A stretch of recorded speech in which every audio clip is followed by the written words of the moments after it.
Hello and welcome to the Indian Express news analysis. तो आज की डेट है 6 अप्रैल ऑफ 2019 और यहां हम डिस्कस करते हैं वो सारे इंपॉर्टेंट आर्टिकल्स जो आपके एग्जाम पर्सपेक्टिव से काफी ज्यादा इंपॉर्टेंट होते हैं। तो चलिए देखते हैं कि वो कौन से आर्टिकल्स है जो आज हम यहां डिस्कस करने हैं। उससे पहले आज का जो कोट है वो बेसिकली फ्रीडम ऑफ स्पीच और एक्सप्रेशन रिलेटेड है, जिसे दिया गया है जॉर्ज वॉशिंगटन के द्वारा। तो ये कहते हैं, if the freedom of speech is taken away then dumb and silent we may be led like sheep to the slaughter. मतलब अगर हमारी कंट्री में फ्रीडम ऑफ स्पीच और एक्सप्रेशन जैसा कोई चीज होती नहीं तो होता ये कि हम भी जो है भेड़ बकरियों की तरह यहाँ पे स्लॉटर हाउस की तरह मूव कर दिए जाते बाय द पॉलिटिकल मास्टर्स।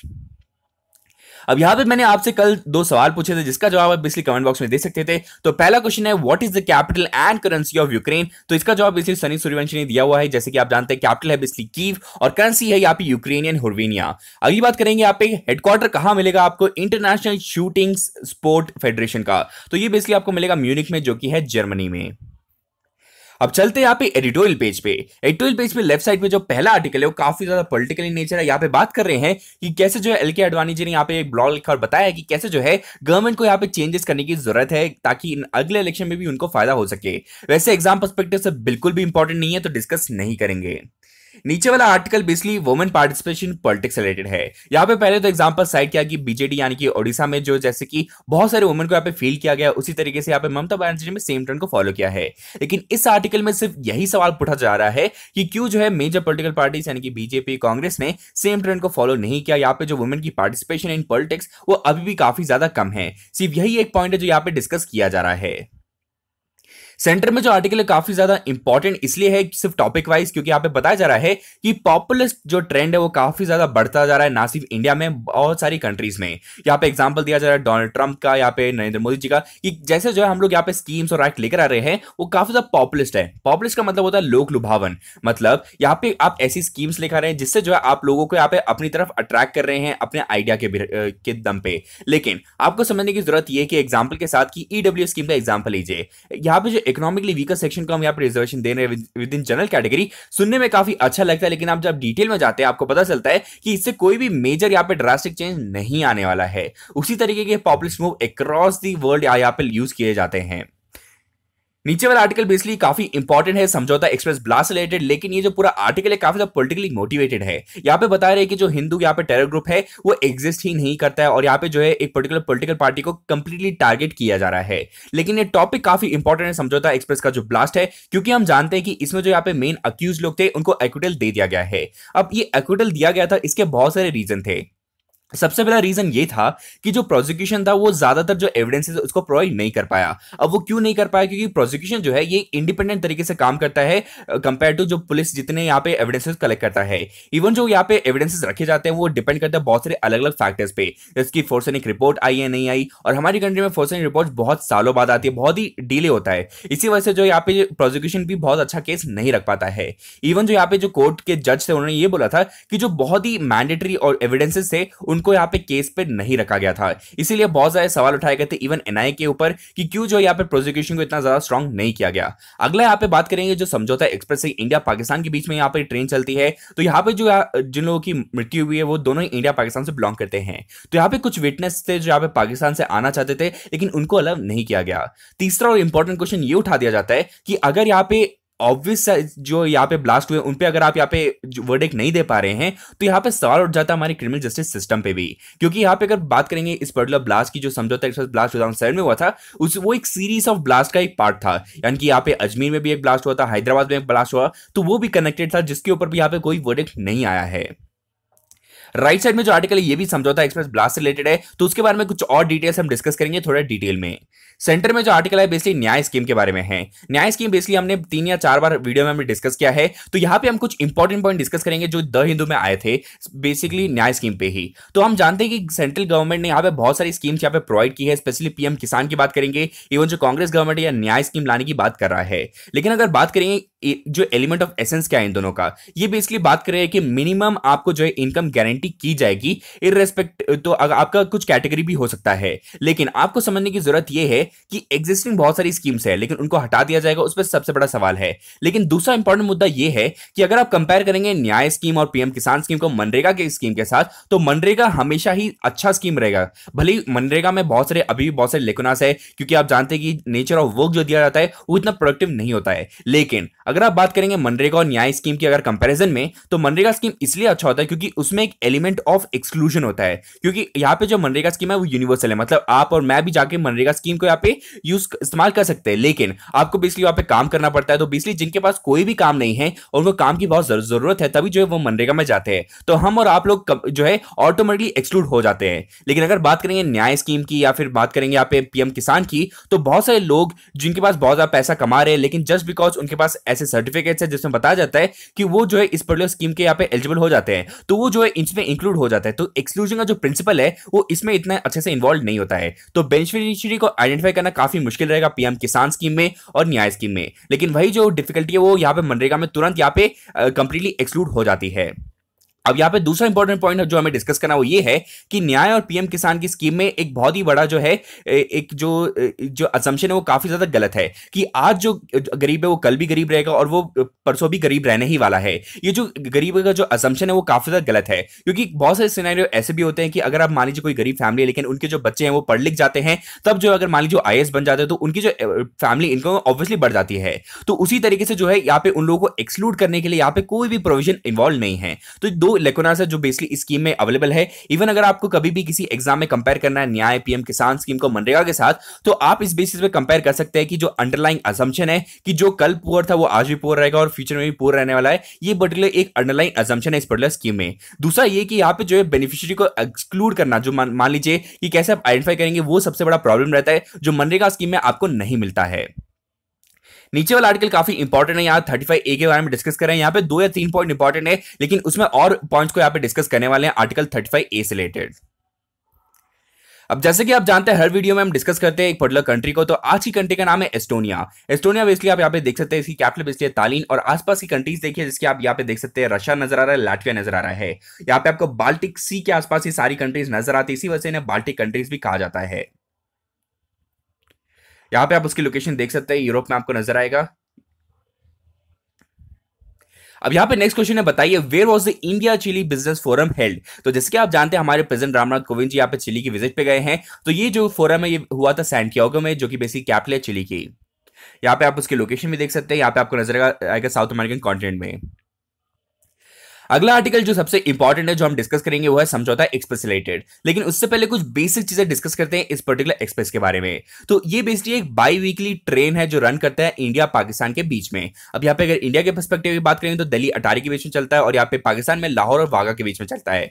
अब यहाँ पे एक और चीज आपको ये समझनी है कि इसकी शुरुआत हुई 1976 में शिमला अग्रीमेंट के अंतर्गत, और इसका मतलब समझौता का मतलब ये होता है अग्रीमेंट कॉम्प्रोमाइज, तो उसी के संदर्भ में ये चलता रहता है। लेकिन समझौता एक्सप्रेस के बाद भी यहाँ पे एक और ट्रेन है जो इंडिया पाकिस्तान के बाद चलती है, जो उसका नाम है थार एक्सप्रेस, जिसकी लोकेशन आप यहाँ पे देख सकते हैं। यहाँ पे थार एक्सप्रेस आप देख सकते हैं। अब यहां चलते पूरे केस की तरफ। अब हुआ ये कि 2007 में जब यहाँ पे ब्लास्ट हुआ था, उसमें बहुत सारे लोगों को यहाँ पे एक्विट किया गया था। अब यहाँ पे उसमें जो मेन इंसान था उसका नाम है स्वामी असीमानंद। अब इनका जो केस है ये बहुत सारे अलग अलग केस से भी रिलेटेड है, जिसके यहाँ पे मक्का ब्लास्ट हुआ था हैदराबाद में, और जो अजमेर दरगाह में जो ब्लास्ट हुआ था, उन तीनों जो है कनेक्टेड है, लेकिन तीनों में जो यहाँ पे कोई भी वर्डिक्ट नहीं दिया गया है।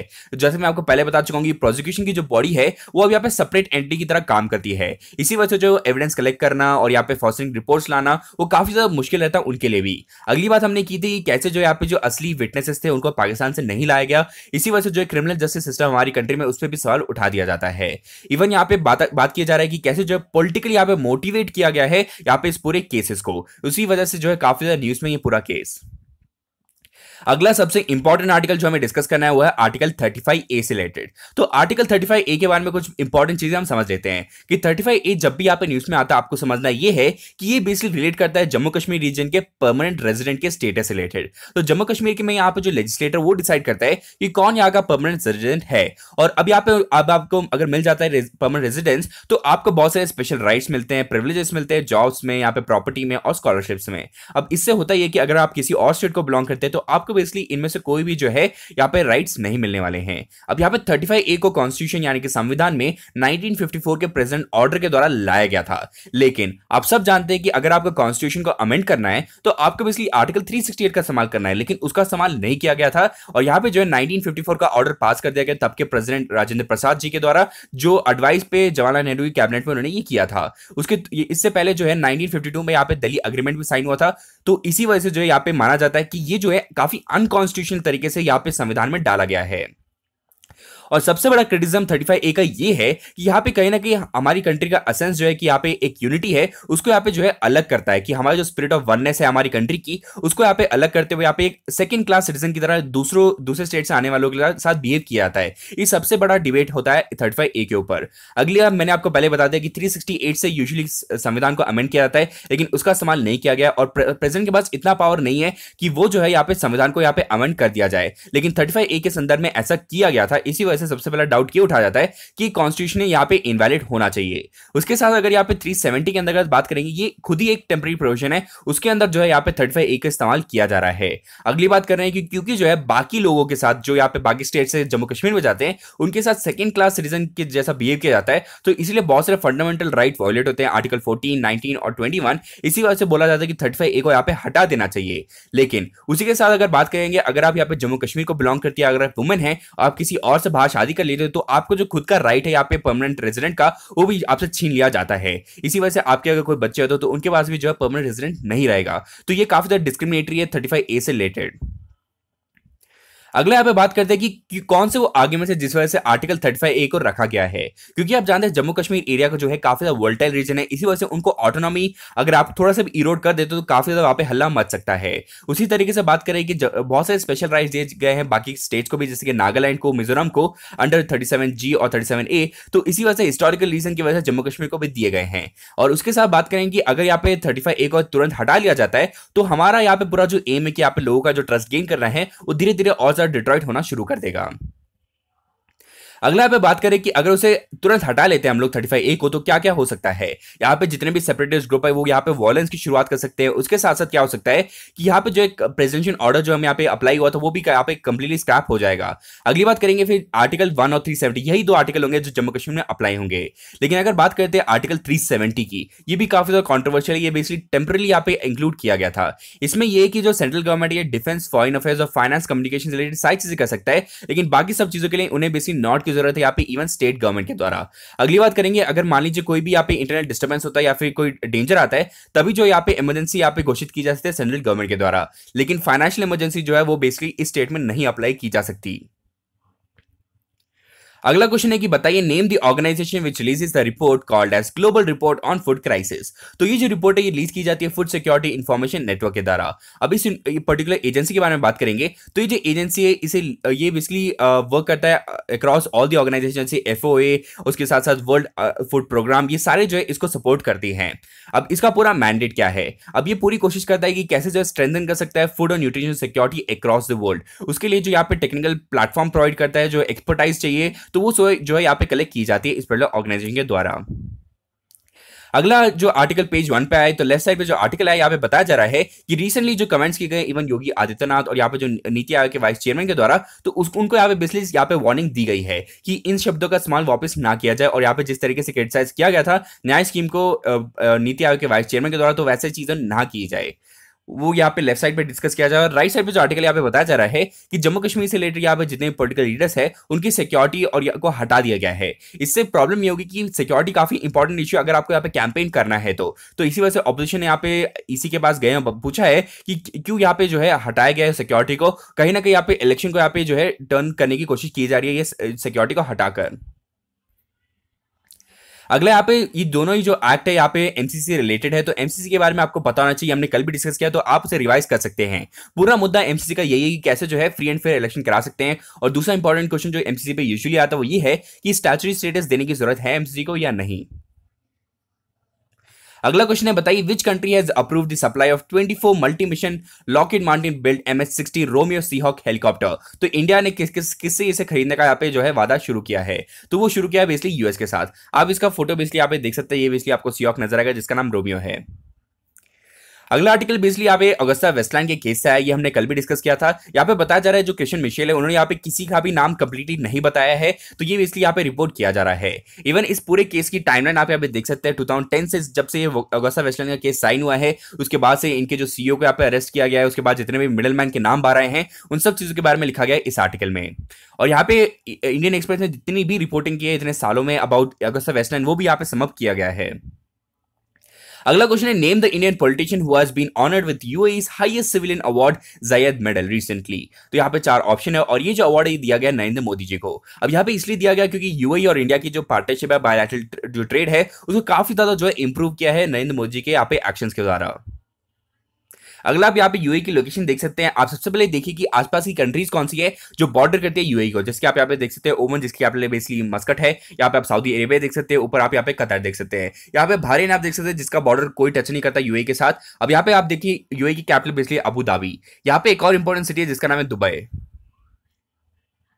अगला आर्टिकल यहाँ पे बताया गया कि जैसे आप जानते हैं सिविल सर्विसेज एग्जाम का यहाँ पे रिजल्ट डिक्लेयर हो गया है, तो उसके बारे में यहाँ पे बहुत सारे टॉपर्स के बारे में यहाँ पे लिखा गया है। अगला क्वेश्चन है बताइए name the enzyme discovered by centre for cell and molecular biology scientist which will help to cut the bacterial cell wall. तो इस पर्टिकुलर एंजाइम का नाम है म्यूरिन एंडोप्लासिक के। तो बेसिकली सबसे पहले आपको समझने की जरूरत यह है कि एंजाइम होता क्या है। ये बेसिकली एक प्रोटीन मॉलिक्यूल होता है जो काफी ज्यादा एक कैटलिस्ट की तरह काम करता है और किसी भी केमिकल प्रोसेस में ये कभी यूज्ड अप नहीं होता है, लेकिन जो है एक जो स्पीड प्रोवाइड करता है, जो फास्टर प्रोसेस है उसको यहाँ पे एनहांस करने के लिए ये एंजाइम का इस्तेमाल किया जाता है। अगले यहाँ पे वर्ल्ड न्यूज की तरफ से बताया जा रहा है कि ब्रेक्सिट के लिए यहाँ पे काफी ज्यादा डिमांड की जा रही है कि एक्सटेंड करना है 30 जून तक, लेकिन यहाँ पे बोला जा रहा है इवन ईयू के द्वारा कि यहाँ पे एक फ्लेक्स टेंशन दिया जाएगा फ्लेक्सिबल तरीके से, ताकि जो जब तक यहाँ पे एक पूरा कंसेंसस नहीं बनता तब तक जो है इन्हें एक्सटेंशन देने की बात की जा रही है थेरेसा मे के द्वारा भी। अगला क्वेश्चन है बताइए find the messaging app which unveiled a platform named Checkpoint Tipline to tackle the fake news during the Lok Sabha election. तो फेक न्यूज को काउंटर करने के लिए कौन सी एजेंसी ने यहाँ पे चेकपॉइंट टिपलाइन का इस्तेमाल किया है, तो वो हमने पहले भी डिस्कस किया है, व्हाट्सएप के द्वारा लाया गया है। तो इससे ये होता है कि अगर आपको कोई भी ऐसी न्यूज पिक्चर वीडियो लिंक या टेक्स्ट ऐसा भी कोई भी नजर आता है व्हाट्सएप पे, तो आप इसको बेसिकली फॉरवर्ड कर सकते हैं इस पर्टिकुलर नंबर पे। तो तब जो है यहाँ पे बताएगा कि जो है ये इन्फॉर्मेशन ये कैसी इन्फॉर्मेशन है, क्या ये ट्रू है, फॉल्स है, मिसलीडिंग है या डिस्प्यूटेड है, आउट ऑफ स्कोप है। तो यहाँ पे एक एग्जाम्पल भी यहाँ पे दिया गया है। नेक्स्ट स्लाइड पे यहाँ पे देख सकते हैं, यहाँ पे एक मैसेज आया था, उसको यहाँ पे अगर आप उसको फॉरवर्ड करते हैं चेक पॉइंट में आपको बताएगा कि ये फॉल्स है या ट्रू है। अगला यहाँ पे जो पिक्चर आप देख रहे हैं बेसिकली ग्रीस में जो रेफ्यूजीज और जो पुलिस कैंप है तो उनके बीच में यहाँ पे जो भसड़ मची थी तो उसके बारे में यहाँ पे बताया गया है। ग्रीस की लोकेशन आप यहाँ पे देख सकते हैं, इसकी कैपिटल बेसिकली आपको मिलेगी एथेंस। आपको समझने की जरूरत यह है कि आप जितने भी जो माइग्रेंट रेफ्यूजीज है ये आपको अलग अलग जगहों से आते हुए नजर आएंगे, इवन अफ्रीकन नेशन से नजर आएंगे, इवन यहाँ पे इजराइल है और यहाँ पे अगर जो इराक है वहां से जो लोग हैं माइग्रेट होकर टर्की से यहाँ पे ग्रीस फिर यहाँ से यूरोपियन कंट्रीज में घुसते हुए नजर आते हैं। यहाँ पे नेक्स्ट क्वेश्चन है बताइए what was the theme of international mine awareness day 2019। तो इसकी जो थीम थी वो थी यूनाइटेड नेशन प्रमोट्स एसडीजी यानी कि सेफ ग्राउंड सेफ होम। तो ये बेसिकली थीम थी इस पर्टिकुलर अवेयरनेस डे की। अगला आर्टिकल बेसिकली यहाँ पे वर्ल्ड न्यूज में बताया गया कि कैसे जो यूएस और चाइना यहाँ पे एक नया ट्रेड डील हिट कर सकता है with respect to intellectual property rights. उसके साथ आप जानते हैं ट्रेड वॉर जो चल रही थी उसको यहाँ पे और ज्यादा जो ठंडे बस्ते में डालने के बाद यहाँ पे कोशिश की जा रही है कि एक लैंडमार्क डील को यहाँ पे साइन किया जा सके।